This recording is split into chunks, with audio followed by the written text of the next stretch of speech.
मनसेनं ठाकरेंच्या शिवसेनेला एक प्रस्ताव दिलेला आहे। मनसेने उद्धव ठाकरेंना हिंदी सक्तीच्या विरोधातल्या मोर्चात सहभागी होण्याचा प्रस्ताव दिलाय। एका मोर्चातून राजकारण बाजूला ठेवून एकत्र येण्याची वेळ असल्याचं मनसेचं म्हणणं आहे। मनसेच्या नेत्यांनी ठाकरे गटाच्या नेत्यांना फोन करून आमंत्रण दिल्याचं सांगण्यात येतंय। मनसेकडून संजय राऊतांना फोन करून निमंत्रण दिल्याचं सुद्धा कळतंय। मनसेने 5 तारखेला हिंदी सक्ती विरोधातला आपला मोर्चा जाहीर केलेला आहे आणि त्याच वेळेला 7 तारखेला आणखीन एक मोर्चा होणार आहे। त्या मोर्चाला उद्धव ठाकरेंनी पाठिंबा दर्शवलेला आहे आणि या सगळ्यात आता मनसेने आपल्या मोर्चामध्ये मराठीवर प्रेम असणाऱ्या सगळ्यांनी एकत्र यावं असं आवाहन केलंय आणि त्यानंतर आता ते उद्धव ठाकरे यांच्या शिवसेनेला अप्रोच झालेले आहेत। संजय राऊत आणि शिवसेनेतल्या इतर नेत्यांना मनसे नेत्यांकडून निमंत्रणाचे फोन गेल्याचं कळतंय। सन्माननीय राजसाहेबांनी सांगितल्यानुसार जो मराठी माणसांचा मोर्चा हिंदी सक्ती विरोधात निघणार होता 6 तारखेला सकाळी 10 वाजता, त्याची तारीख बदलून 5 तारीख सकाळी 10 वाजता शनिवारी हा मोर्चा निघेल। तर आमचं सगळ्या पालकांना, शिक्षकांना, सर्व राजकीय पक्षांना मनापासून आव्हान आहे की मराठी माणूस एकत्र येऊन आपली ताकद या मोर्चामध्ये आपण सगळ्यांनी दाखवूया, अशी आमची भूमिका आहे। आणि हिंदी सक्ती विरोधी आंदोलनात ठाकरे बंधू आक्रमक झाल्याचं दिसून येत आहे। ठाकरे बंधूंकडून 2 वेगवेगळ्या आंदोलनांची घोषणा करण्यात आली आहे। राज ठाकरेंकडून तमाम मराठी जनांना मोर्चात सहभागी होण्याचं आवाहन करण्यात आलंय। राज ठाकरेंच्या आवाहनाला उद्धव ठाकरे प्रतिसाद देणार का हे बघावं लागणार आहे। हिंदी सक्ती विरोधी आंदोलनात ठाकरे बंधू एकत्र दिसणार का हेही पाहणं औत्सुक्याचं असेल। दरम्यान हिंदी सक्तीच्या विरोधात दोन्ही ठाकरे बंधू मैदानात उतरलेले आहेत। आपण त्याच संदर्भात ग्राफिक्सच्या माध्यमातून अधिक माहिती जाणून घेऊया। दोन्ही ठाकरे बंधू आक्रमक झालेले आहेत। हिंदी सक्तीच्या विरोधात 5 जुलै रोजी गिरगाव चौपाटीपासून मनसे मोर्चा काढणार आहे। राज ठाकरेंकडून सर्व पक्षीयांना सहभागी होण्याचं आवाहन करण्यात आलंय। राज ठाकरेंच्या आवाहनाला उद्धव ठाकरे प्रतिसाद देणार का असा या घडीचा प्रश्न आहे। 29 जूनला ठाकरेंची शिवसेना शासन निर्णयाची होळी करणार आहे। 7 जुलैला ठाकरेंची शिवसेना आझाद मैदानात आंदोलन करणार आहे। त्या ठिकाणी होणाऱ्या आंदोलनाला उद्धव ठाकरेंनी आपला पाठिंबा दिलाय। उद्धव ठाकरे स्वतः त्या आंदोलनात सहभागी होणार आहेत। ठाकरे बंधूंकडून 2 वेगवेगळ्या आंदोलनांची घोषणा या क्षणाला तरी आहे, मात्र या दोन्ही आंदोलनात ते एकत्र येणार का हे बघावं लागणार आहे।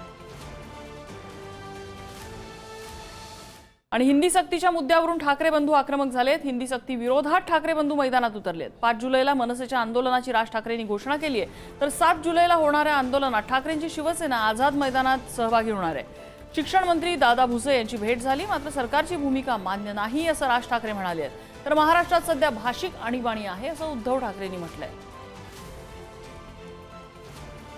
हिंदी सक्तीच्या विरोधात दोन्ही ठाकरे बंधू आक्रमक झालेले आहेत। 2 आंदोलनांची घोषणा झाली आणि आता यामध्ये हे ठाकरे बंधू एकत्र येतात का हे बघावं लागेल। हिंदी सक्तीच्या विरोधात आक्रमक पवित्रा घेण्याचा सध्या तरी राज्यामध्ये कल दिसतोय आणि हा आक्रमक पवित्रा हिंदी सक्ती दूर करण्यात मदत करेल का हेही पाहावं लागणार आहे। भूमिका त्यांनी सांगण्याचा प्रयत्न केला,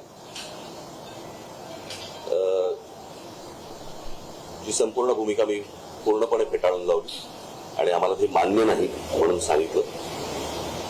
कोणत्याही प्रकारे ते जे काही दाखले देत होते त्याच्यामुळे देखील खरं तर 5वी पासून नंतरच या सगळ्या गोष्टींचा तिसऱ्या भाषेचा किंवा ऑप्शनल भाषांचा विषय येतो। एकाधिकारशाहीकडे यांचं ही वाटचाल सुरू आहे। कालच त्यांनी आणीबाणीला झालेल्या 50 वर्षाचा उल्लेख केला।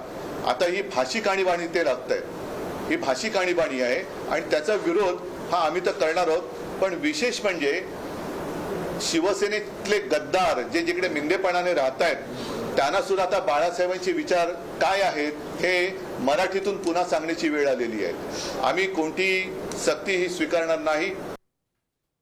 आणि शिक्षण मंत्री दादा भुसे आणि राज ठाकरे यांची भेट निष्फळ ठरलेली आहे। सरकारची हिंदीबाबतची भूमिका मान्य नाही, हिंदीची सक्ती होऊ देणार नाही अशी भूमिका राज ठाकरेंनी घेतली आहे। हिंदी सक्तीच्या विरोधात 5 जुलैला मुंबईत मनसेचा मोर्चा होणार आहे आणि या मोर्चात सर्व पक्षांना सहभागी व्हायचं आवाहन राज ठाकरेंनी केलंय।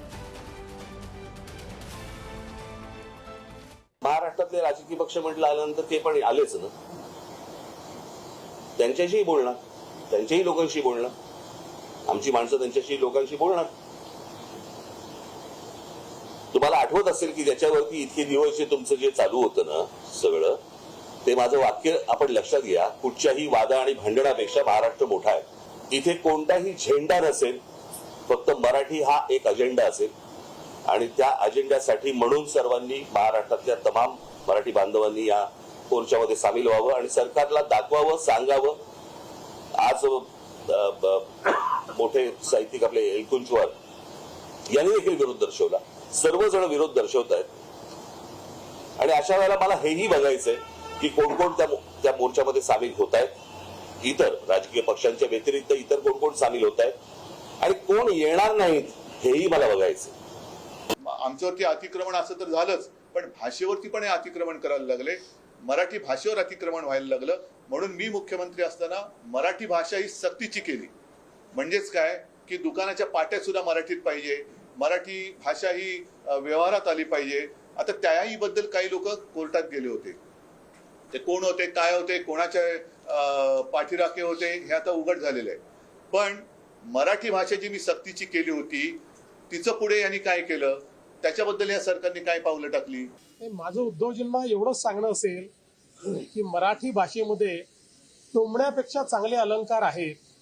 त्या अलंकाराचा त्यांनी उपयोग केला तर अधिक चांगलं होईल. यापेक्षा जास्त मला काहीच सांगायचं नाही, कारण हिंदी सक्ती नाहीच, मराठी सक्ती आहे, हिंदी ऑप्शनल आहे.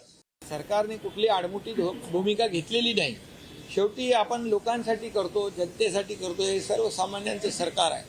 त्यामुळे कुठल्याही जोर जबरदस्तीने आतापर्यंत गेल्या 2.5-3 वर्षामध्ये कुठलाही निर्णय आम्ही लादलेला नाही. त्यामुळे हे लोकांचं, लोकशाहीमध्ये सर्वसामान्यांचं सरकार असल्यामुळे सगळ्यांची चर्चा या ठिकाणी करून अंतिम निर्णय मुख्यमंत्री महोदयांच्या अध्यक्षतेखाली घेतला जाईल. आणि राज ठाकरेंच्या आंदोलनाला वकील गुणरत्न सदावर्ते यांनी विरोध केलेला आहे. सदावर्तेंकडून पोलीस महासंचालकांकडे तक्रार करण्यात आली. हिंदी सक्ती विरोधात 5 जुलैला राज ठाकरेंचं आंदोलन आहे, याला विरोध असल्याचं त्यांनी आपल्या तक्रारीत नमूद केलंय.